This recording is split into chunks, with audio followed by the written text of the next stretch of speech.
Saludamos al doctor Pedro Donoso, director del Gabinete Estratégico ICARRE. El primer tema, el socialcorreísmo, es la nueva planadora legislativa. Socialcristianos y los legisladores del expresidente prófugo lograron apelar la presidencia de Guadalupe Llori. ¿Qué viene ahora? Revisamos la coyuntura política con nuestro invitado. Doctor Donoso, don Pedro, viene al programa. Te pregunto, ¿hay razones para pensar que socialcristianos y correístas no buscarán cambiar a las autoridades legislativas y pondrán sus ojos en otras instancias como el Consejo de Participación Ciudadana?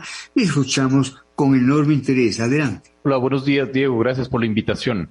Creo que quizás es un poco reduccionista hablar de solo, ¿no es cierto?, correísmo y Partido Social Cristiano, porque se alcanzaron 81 votos, ¿no? Y correísmo y social cristianos nos llegan a 81 votos. Es decir, hay otros votos también que hay que incluirlos finalmente, ¿no? Y ahí yo veo como tres escenarios posibles. Siempre el análisis político tiene que plantear escenarios finalmente para que no sea o un intento de adivinar el futuro o una opinión personal, ¿no? Son tres escenarios posibles. Evidentemente, digamos, la evaluación de la presidencia de Guadalupe Llori podría terminar con su presidencia. Ese es como el primer escenario, pero se deje intacto finalmente a la Comisión de Administración Legislativa. El segundo escenario es que, digamos, esta comisión destituya a todo el CAL finalmente. Y el tercer escenario es que se destituya finalmente al CAL, a la presidencia, pero también establezca una nueva reestructuración en las comisiones legislativas, ¿no? Esto es propio de la democracia, es decir, yo creo que no hay que asustarse finalmente por esto, ¿no es cierto? Ahí el punto interesante finalmente es cuando uno tiene un hecho político, uno no solo tiene que analizar el hecho político en sí, ¿no es cierto?, sino el contexto, pero sobre todo el antes, el durante y el después. Yo creo que en el antes es súper importante ver que el Ejecutivo, por ejemplo, yo sí creo que tiene una responsabilidad aquí con su, digamos, incapacidad de generar una agenda legislativa para que la Asamblea esté ocupada, digo yo, ¿no? En cierto grado con humor. Es decir, una Asamblea desocupada también empieza a implosionar, pero si el Ejecutivo hubiera planteado una agenda legislativa con muchísimos proyectos de ley para que la Asamblea esté ocupada, finalmente quizás de una u otra manera esa agenda hubiera marcado el camino y no hubiera permitido, ¿no es cierto?, este tipo de tensiones. Ahora, es interesante también ver que la composición del Pleno, ¿no es cierto?, de la Asamblea no tiene nada que ver con la composición de la Comisión de la Administración Legislativa, del CAL. Y cuando hay este tipo de distorsiones, ¿no es cierto?, evidentemente hay una válvula de escape que va a estallar o que va a ser utilizada para estallar finalmente y estableces una reconstrucción, una reestructuración del CAL, ¿no? Creo que esa es como la primera percepción que podemos tener. Escuchando con mismo interés al doctor Pedro Donoso, lo que él dice es cierto. Lo que estamos viendo entre los Asamblea es propio de la democracia. Pero, Pedro, ojalá la democracia ecuatoriana funcionara de mejor manera, en forma más, como digo, más solvente, en forma, digamos, de que la democracia atienda los legítimos requerimientos del país, ¿no? Pero usted tiene razón, esto es parte de la democracia que estamos viviendo. Pedro, por otro lado, correístas y Pachacutic preparan denuncias contra Llori ante el Comité de Ética de la Asamblea Legislativa. ¿La quieren también fuera de la Asamblea, Pedro? Bueno, habrá que ver en qué termina, ¿no? Las denuncias del asambleísta Bruno Segovia, que no es del correísmo, sino es bueno, tampoco es Pachacutic, es ex Pachacutic, en eso usted tiene toda la razón, apuntan finalmente a que todas las autoridades, y esto decía el asambleísta, todas las autoridades de la provincia de Orellana, ¿no es cierto?, que forman parte del Ejecutivo han sido puestas por Llori, y eso es una denuncia bastante grave, porque el problema muchas veces de la corrupción es que nosotros solo nos enfocamos finalmente en el corrupto, pero nunca regresamos a ver quién es el corruptor. Hoy leía que el día de ayer, ¿no es cierto?, varias organizaciones de la sociedad civil, específicamente Participación Ciudadana y la Universidad de las Américas, publicaban este barómetro, ¿no es cierto?, en donde se decía que el 64% de los ecuatorianos creen que los políticos son corruptos. Y eso es gravísimo por dos cosas. Primero, porque se evidencia que estos 6 de cada 10 sí son un foco de presión de este discurso antipolítica que solo señala, ¿no es cierto?, la corrupción en los políticos, cuando evidentemente si hay un político corrupto tiene que haber también, por ejemplo, un ciudadano corrupto, un empresario corrupto, ¿no? Y de una u otra manera sí es necesario poner todas las cosas sobre la mesa, es decir, si es que estas denuncias contra Llori son reales, bueno, ¿quién finalmente le dio o le permitió tener esos cargos de parte del Ejecutivo? Y lo que usted dice es cierto, digamos, sí, yo también aspiro a que la democracia del Ecuador sea mucho más madura, ¿no es cierto? Y hoy, por ejemplo, leía un tuit de un asambleísta acostumbrado, digamos, a lanzar este tipo de cosas, que decía $15,000 le cuesta al Ecuador un asambleísta. Y yo siempre me he preguntado, ¿y cuánto costaría la dictadura? ¿No? Es decir, la democracia cuesta dinero, es evidente, pero es preferible, ¿no es cierto?, que nos cueste dinero a que nos cueste la libertad e incluso nos cueste sangre, ¿no? Saludo especial para el doctor Pedro Donoso. Doctor Donoso, ¿cuán caro en términos políticos resultó al oficialismo sostener a Yori? Michelle, buenos días. Yo creo que sí, yo creo que hay un desgaste profundo, no solo en la caída de Yori, sino también en el ascenso y el mantener a Yori. Un poco me quiero otra vez poner sobre la mesa estas potenciales o estas posibles, digamos, o estas denuncias que señalan un posible delito, ¿no es cierto?, que hacía el asambleísta Bruno Segovia con relación a Yori. Si eso se llegara a comprobar, yo creo que sí, el castigo finalmente o el costo político al gobierno es muy profundo, y esto nos tenemos que retrotraer finalmente al 25 de mayo, tiene relación con el rompimiento de la alianza, ¿no? Es decir, muchas veces también es muy interesante esta narrativa que se utiliza para crear framings, ¿no? En comunicación política, el framing es del encuadre, es del imaginario que creamos, ¿no? Y a mí me resultaba muy sorprendente que el gobierno, ¿no es cierto?, señale al Partido Social Cristiano como un partido corrupto, etcétera, cuando existió una alianza que los llevó a la presidencia, ¿no? No nos olvidemos, digamos, ahí que el juego era interesante, es decir, creo ponía el presidente, pero el Partido Social Cristiano ponía la hoja de ruta. Jaime Nebot tenía ya preparada una consulta popular con 10, 11 puntos, ¿no? Entonces, sí es como, es extraño esta incapacidad del gobierno, ¿no es cierto?, de poner las cosas sobre la mesa, pero sobre todo esta capacidad del gobierno de contradecirse usualmente, ¿no? Y eso creo que es bastante grave, porque demuestra una vez más la carencia de identidad política que tiene el gobierno. Y eso complejiza la gobernabilidad, porque un día el gobierno es del gobierno del encuentro, al otro día es del gobierno de la mano dura, y el gobierno va cayéndose en sus propios errores de la lógica de la operación política de la gobernabilidad, y que va a traer, digamos, consecuencias en la estabilidad también, y sobre todo en la capacidad de mantener de una u otra manera la paz en el país, ¿no? Caramba, si escuchamos atentamente al doctor Donoso, él es un crítico severo del actual gobierno y tiene todo el derecho del mundo. Además, sus argumentos tienen, tienen verdades que son absolutamente objetivas. Ojalá el gobierno escuche lo que dice el doctor Pedro Donoso. Pedro, ¿es necesario un recambio total de las autoridades del Consejo de Administración Legislativa?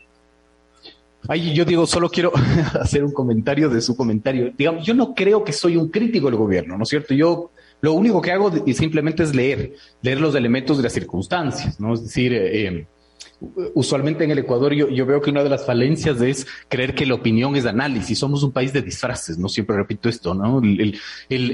La opinión se disfraza de análisis y con eso podemos decir las cosas. Yo lo único que hago es poner sobre la mesa finalmente e intentar, digamos, con esos elementos sacar conclusiones, ¿no? Creo que de una u otra manera, ¿no es cierto?, no sé si al país le conviene o no el cambio de la administración legislativa, pero es un escenario probable, ¿no es cierto?, y yo creo que de media a alta probabilidad.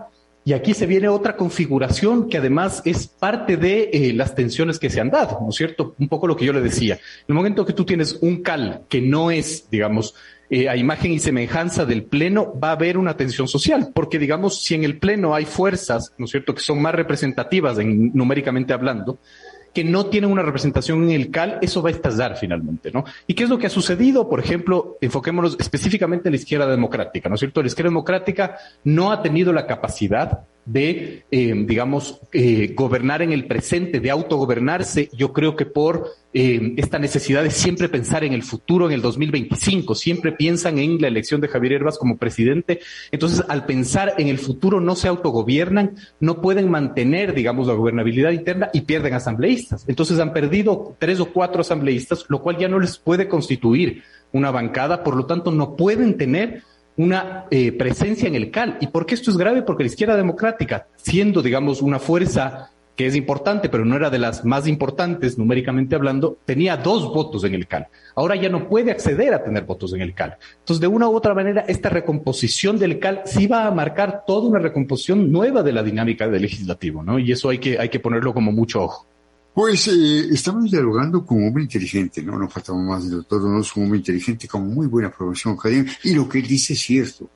Y aclara, y tiene todo el derecho para ello, no es un crítico del gobierno, lo que hace es poner los diversos elementos políticos frente al público para que saque sus propias conclusiones, aparte del valioso contingente intelectual del doctor Donoso, no faltaba más. Doctor Donoso, renunció Luis Hernández al Ministerio de Defensa. El ministro del Interior aún no hilvana una política contra la inseguridad y el ministro de Gobierno ha generado altas resistencias. ¿Qué pasa con la gestión del Ejecutivo en 3 áreas clave? Michelle, ojalá solo fueran 3 áreas clave, digamos. Mi gran preocupación es que soy incapaz de reconocer 5 políticas públicas del gobierno, entendiendo las políticas públicas como planes, programas y proyectos.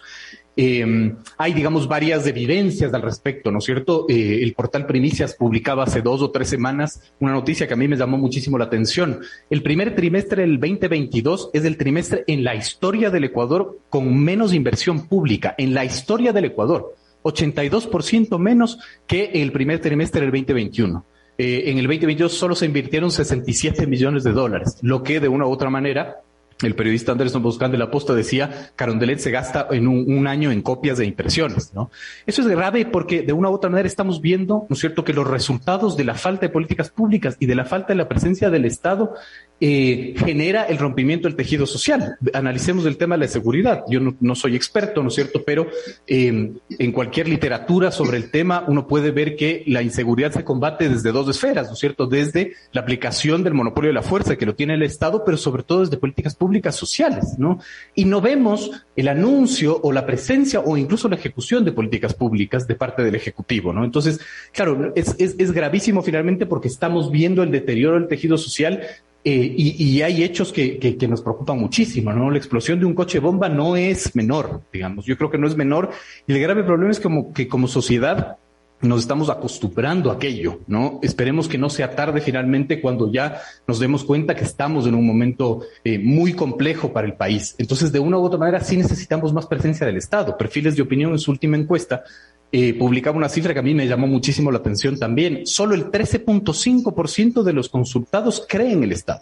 Y esto es gravísimo porque estos, digamos, consultados o los ecuatorianos, ¿no es cierto?, vemos que el Estado no es capaz de resolver nuestras necesidades básicas, pero sobre todo no lo reconocemos como autoridad. Y cuando no se reconoce al Estado como autoridad, la periferia va a marcar, ¿no es cierto?, la dinámica y la administración de estas tensiones sociales, ¿no? Doctor Donoso, quisiera preguntarle cómo evalúa el papel de la justicia ante la ola delictiva en el país. Da la impresión, doctor, de que sus principales autoridades gustan pasarse entre sí estas papas calientes. Yo concuerdo con usted, buenos días. Pero además no solo es frente a la ola de la delincuencia, ¿no? También hay como una incapacidad de coherencia en el país. Es decir, yo veía la reunión que tuvo el Ejecutivo, ¿no es cierto?, con la función judicial, con los entes de la justicia, y me daba mucha gracia, digamos, porque criticaba mucho la aplicación de herramientas o el abuso de herramientas constitucionales, ¿verdad?, para beneficiar a ciertos actores, a ciertas personas. Sin embargo, veíamos al presidente del Consejo de la Judicatura encargado que se benefició de una acción de protección en un pequeño cantón de la costa del Ecuador. Entonces, digamos, o el Ejecutivo que apoyaba finalmente este abuso de las acciones constitucionales que utilizaba Guadalupe Llori para aferrarse al puesto. Entonces es como una incapacidad de coherencia en este país en donde lo que importa es el quién y nunca el qué. No tenemos la suficiente madurez democrática de criticar los hechos en sí mismos, no importa quién los haga, ¿no? Y eso es un problema. Click Report en diciembre y Market finalmente, recientemente, estas 2 encuestadoras decían, Click Report, 8 de cada 10 ecuatorianos no confían en la justicia y Market decía 7.3 de los consultados no confían en la justicia. Y eso es gravísimo finalmente, porque otra vez regresamos al tema, ¿no? Si yo como ciudadano no creo que el Estado es competente para resolver mis problemas, yo lo voy a resolver a mi manera. Y eso finalmente solo puede provocar el caos y la desintegración, digamos, el rompimiento del tejido social, y nos enfrentamos a un escenario bastante complejo. Escuchando al doctor Pedro Donoso, él es director del Gabinete Estratégico CARE. El tema esta mañana, el social correísmo y la nueva planadora legislativa. Una última pregunta, Pedro. Ayer hicimos esta pregunta a nuestros invitados. ¿Cuál es el riesgo de evitar que se vayan todos, tal como esgrimen las organizaciones sociales que convocan a las marchas del 1 de mayo? La última vez que el país gritó eso, se engendró el ciclo político correísta, Pedro. Exactamente, y eso es gravísimo, Diego. Y yo hacía alusión finalmente a la salida de Glass de la cárcel, ¿no? Es decir, Yo creo que Glass, yo no concuerdo con la lectura que el correísmo gana con la salida de Glass. Yo creo que finalmente Glass es un cadáver para toda la clase política, porque de una u otra manera se va a incubar finalmente ese desazón frente a los políticos. Lo estamos viendo en las cifras que le mencionaba del estudio, digamos, este estudio que le lanzó Participación Ciudadana en la Universidad de las Américas. 63% de los consultados cree que los políticos son corruptos. Esa es la incubación de un fuera todos. Yo concuerdo totalmente y lo he repetido muchas veces. ¿Cuál es la consecuencia de un fuera todos? Hay varios escenarios, ¿no es cierto? Quizás el mal menor, y que es grave, pero es quizás un mal menor, es esto, es lo que sucedió a mediados del 2000, ¿no es cierto? Una narrativa de un outsider, ¿verdad? Un outsider finalmente que viene a romper las estructuras construidas, ¿no es cierto? Que restablece una reorganización total del Estado, quizás, para bien o para mal, y te establece, digamos, quizás una gobernanza por la periferia. Ese sería el mal menor, pero yo creo que hay otro tipo de males, como les decía, ¿no? Es decir, si el narcotráfico ya penetró todas las decisiones y somos una sociedad penetrada por el narcotráfico, no nos sorprendamos que sean las bandas delictivas las que marquen la agenda. Yo estaba pensando, por ejemplo, en México, después de un desastre natural, cuando llegaban los grandes carteles de Hammers, ¿no es cierto?, en helicópteros a repartir ayuda humanitaria finalmente. Es decir, cuando el Estado no existe, alguien suple esa ausencia. Esa ausencia no se queda ausente. Ahí la gran pregunta es ¿quién? Y el fuera todos empieza a coadyuvar a que la periferia sea quien reemplace al Estado. Y eso de ninguna manera puede ser beneficioso para la democracia ecuatoriana. Don Pedro, mil gracias por estar en el programa. Siempre apreciamos estar con usted porque usted es un hombre inteligente, con buena formación y además un hombre que expone el suyo incluso con acento pedagógico. Pedro, muy gentil, muy buenos días. Diego, muchas gracias por la invitación. Un buen día.